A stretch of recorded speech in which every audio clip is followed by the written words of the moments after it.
नमस्कार, आप देख रहे हैं पब्लिक टाइम्स। मैं सुमंत कुमार। चलिए जानते हैं गोपालगंज की खास खबर। जिले के कटिया थाना क्षेत्र के मोहनपुर गांव में शनिवार को एक 20 वर्षीय युवक की संदिग्ध हालत में हत्या कर शव गेहूं के खेत में फेंका हुआ मिला। मृतक की पहचान मोहनपुर निवासी कांग्रेस कुशवाहा के पुत्र अनिल कुशवाहा के रूप में हुई है। शनिवार सुबह गांव से कुछ दूरी पर खेत में शव मिलने से इलाके में सनसनी फैल गई। सूचना पर बड़ी संख्या में ग्रामीण मौके पर जुट गए। परिजनों का आरोप है कि अनिल का गांव के ही एक युवती से प्रेम प्रसंग चल रहा था। आरोप के अनुसार युवती के बुलाने पर अनिल वहां गया, जहां उसके परिजनों ने गला दबाकर उसकी हत्या कर दी और शव को खेत में फेंक दिया। घटना से आक्रोशित परिजनों और ग्रामीणों ने विरोध प्रदर्शन किया। पुलिस ने एक संदिग्ध को हिरासत में लिया। हालांकि भीड़ द्वारा उसे छुड़ाने का प्रयास किया गया। पुलिस ने स्थिति संभालते हुए आरोपी को सुरक्षित थाने पहुंचाया। FSL टीम ने घटनास्थल की जांच की और शव को पोस्टमार्टम के लिए सदर अस्पताल भेजा गया। पुलिस मामले की जांच में जुटी है। कटिया थाना अंतर्गत मोहनपुर गांव में एक 25 वर्षीय लड़के अनिल कुशवाहा की गला दबाकर हत्या करने की बात सामने आई है। प्रथम दृष्टया यह मामला प्रेम प्रसंग का प्रतीत होता है और इसी संदर्भ में हत्या की बात सामने आई है। कुछ लोगों की गिरफ्तारी हुई है इस मामले में? हाँ, 6 व्यक्ति को डिटेन किया गया है, पूछताछ की जा रही है। सबका पोस्टमार्टम हेतु भेज दिया गया है। विधि व्यवस्था भी संभाल है। जादूपुर थाना क्षेत्र अंतर्गत जादूपुर बाजार में शुक्रवार देर रात शॉर्ट सर्किट से 2 दुकानों में भीषण आग लग गई। आग लगी कि इस घटना में बिजली की दुकान और उससे सटे चप्पल जूता की दुकान पूरी तरह जलकर राख हो गई। घटना के बाद बाजार में अफरा तफरी मच गई। जानकारी के अनुसार हरिहरपुर गांव निवासी विक्की कुमार का बिजली की दुकान जादूपुर बाजार में बांध के किनारे स्थित है। देर रात अचानक शॉर्ट सर्किट से दुकान में आग लग गई, जिसकी तेज लपटों के पास की जूता चप्पल की दुकान को भी अपनी चपेट में ले लिया। आसपास के लोगों ने तत्काल पुलिस और दमकल विभाग को सूचना दी। सूचना मिलते ही दमकल की गाड़ियां मौके पर पहुंची और कड़ी मशक्कत के बाद आग पर काबू पाया। आग लगी में करीब 3 लाख रुपए की संपत्ति के नुकसान का अनुमान है। पीड़ित दुकानदार ने थाने में आवेदन दिया है। पुलिस मामले की जांच में जुटी है।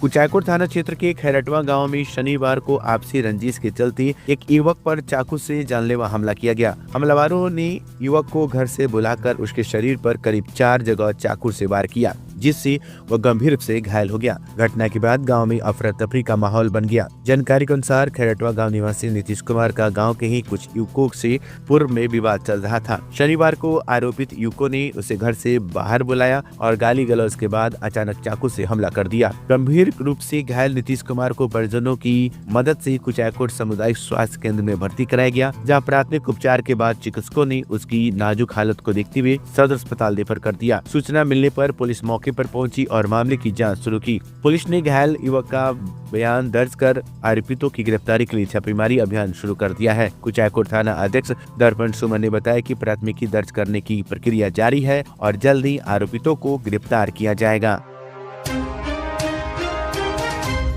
गोपालगंज जिला प्रशासन के सहयोग से बसंत उत्सव के अवसर पर डिजिटल नाटक भीष्म एक योद्धा का मंचन किया जाने जा रहा है। इस विशेष नाटक में जिला प्रशासन के कई वरिष्ठ पदाधिकारी भी सक्रिय रूप से जुड़कर कार्य कर रही हैं। नाटक का निर्देशन कई चर्चित फिल्मों के निर्देशक अनिकेत मिश्रा द्वारा किया जा रहा है, जिससे इसे खास पहचान मिल रही है। इस नाटक में गोपालगंज के वरीय कोषागार पदाधिकारी शशिकांत आर्य महाराज युधिष्ठिर की महत्वपूर्ण भूमिका निभा रहे हैं। इसके साथ ही उन्होंने नाटक में शामिल एक गीत को भी अपनी आवाज दी है। इस गीत का रिकॉर्डिंग गोपालगंज के एक प्रसिद्ध स्टूडियो में की गई, जहां उन्होंने स्वयं उपस्थित होकर गायन किया। नाटक के संगीत निर्देशन की जिम्मेदारी संतोष सुमन निभा रहे हैं। इसके अलावा गोपालगंज जिले के कई प्रतिभाशाली स्थानीय कलाकार भी इस डिजिटल नाटक में अभिनय करते नजर आएंगे। आयोजन को लेकर कला प्रेमियों में खासा उत्साह देखा जा रहा है।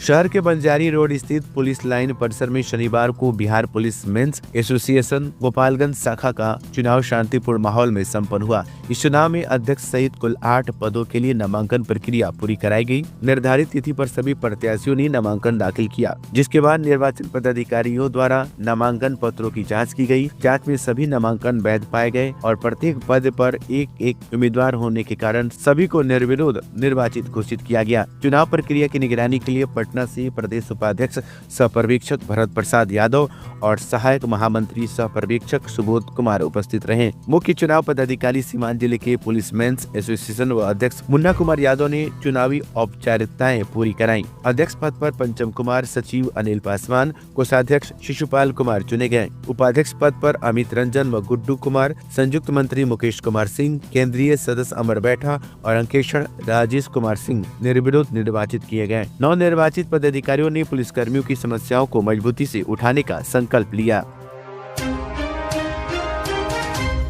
दिव्यांगजनों को आत्मनिर्भर बनाने की दिशा में जिला प्रशासन द्वारा शनिवार को संबल योजना के तहत एक सराहनीय पहल की गई। कलेक्ट्रेट परिसर में आयोजित कार्यक्रम के दौरान जिलाधिकारी पवन कुमार सिन्हा ने जिले के विभिन्न प्रखंडों से चयनित 24 दिव्यांग लाभार्थियों को इलेक्ट्रिक ट्राई साइकिल प्रदान की गई। इस अवसर पर उन्होंने ट्राई साइकिल की चाबी सौंपी और हरी झंडी दिखाकर लाभार्थियों को रवाना किया। जिलाधिकारी ने कहा कि राज्य सरकार दिव्यांग जनों के सशक्तिकरण के लिए निरंतर कार्य कर रही है। इलेक्ट्रिक ट्राईसाइकिल से दिव्यांग जनों को आवागमन में सुविधा मिलेगी और वे शिक्षा, रोजगार व सामाजिक गतिविधियों में सक्रिय रूप से भाग ले सकेंगे। कार्यक्रम में लाभार्थियों में उत्साह देखा गया और उन्होंने जिला प्रशासन का आभार जताया। कार्यक्रम में एडीएम सहित समाज कल्याण विभाग व जिला प्रशासन के अन्य पदाधिकारी मौजूद रहे। योजना के तहत हम लोगों ने 24 ट्राईसाइकिल मोटरेबल जो बैटरी ऑपरेटेड ट्राईसाइकिल का परचेज किया था, उसी का वितरण किया गया है। और संबल से सीधा तात्पर्य है कि किसी भी असमर्थ को सबल बनाना। इसी कार्यक्रम के तहत कितने दिव्यांगजनों को दिया गया सर? 24। जिले के कांग्रेस कार्यालय में शनिवार को आयोजित प्रेस वार्ता में कांग्रेस ने राष्ट्रव्यापी मनरेगा बचाओ संग्राम अभियान की औपचारिक शुरुआत की घोषणा की। जिला अध्यक्ष ओम प्रकाश गर्ग ने बताया कि यह अभियान 10 जनवरी 2026 से 25 फरवरी 2026 तक पूरे देश में चलाया जाएगा, जिसके तहत सड़क से संसद तक ग्रामीण मजदूरों के अधिकारों के लिए आंदोलन किया जाएगा। उन्होंने कहा कि पूर्व प्रधानमंत्री डॉक्टर मनमोहन सिंह के नेतृत्व वाली यूपीए सरकार ने मनरेगा कानून लागू कर ग्रामीण मजदूरों को 100 दिनों के रोजगार की कानूनी गारंटी दी थी, जिससे ग्रामीण अर्थव्यवस्था को मजबूती मिली। जिला अध्यक्ष ने आरोप लगाया कि वर्तमान केंद्र सरकार द्वारा नई व्यवस्था लागू कर मनरेगा के मूल स्वरूप को कमजोर किया गया है, जिससे मजदूरों के अधिकार प्रभावित हो रहे हैं। उन्होंने बताया कि अभियान के तहत 11 जनवरी 2026 को अम्बेडकर भवन, धरना स्थल या डॉक्टर भीमराव अम्बेडकर की प्रतिमा स्थल पर 1 दिवसीय उपवास किया जाएगा। प्रेस वार्ता में विनोद तिवारी, मुश्ताक अहमद, अनीता तिवारी और चुन्नू मिश्र सहित कई कांग्रेस नेता उपस्थित रहे।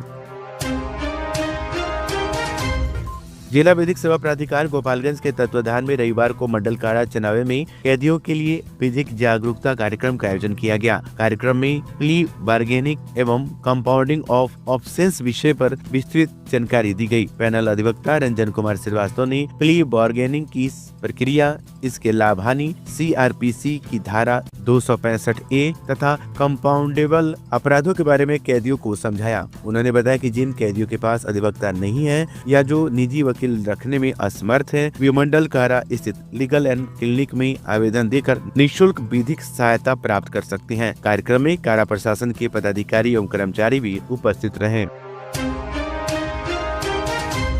समराले गोपालगंज के सभा कक्ष में शनिवार को जिला बाल कल्याण एवं संरक्षण समिति तथा बाल कल्याण समिति की त्रैमासिक समीक्षात्मक बैठक जिला अधिकारी पवन कुमार सिन्हा की अध्यक्षता में संपन्न हुई। बैठक में बाल श्रम उन्मूलन व पुनर्वास के तहत बच्चों का विद्यालयों में शीघ्र नामांकन कराने का निर्देश श्रम अधीक्षक को दिया गया। जिला अधिकारी ने ऑर्केस्ट्रा में नाबालिग बच्चियों तथा महिलाओं से जबरन कार्य कराए जाने वालों पर भी गंभीर चिंता जताते हुए मानव व्यापार के मामलों में नियमित छापेमारी व समन्वय के साथ पुनर्वास सुनिश्चित करने का निर्देश दिया। किशोर न्याय बोर्ड से संबंधित लंबित सामाजिक जांच रिपोर्ट शीघ्र प्रस्तुत करने को कहा गया। साथ ही दत्तक ग्रहण व अवैध गर्भपात के विरुद्ध जागरूकता अभियान चलाने तथा किन्नरों के अधिक से अधिक प्रमाण पत्र व पहचान पत्र बनवाने का अनुरोध किया गया। बैठक में संबंधित विभागों के पदाधिकारी व हितधारक उपस्थित रहे।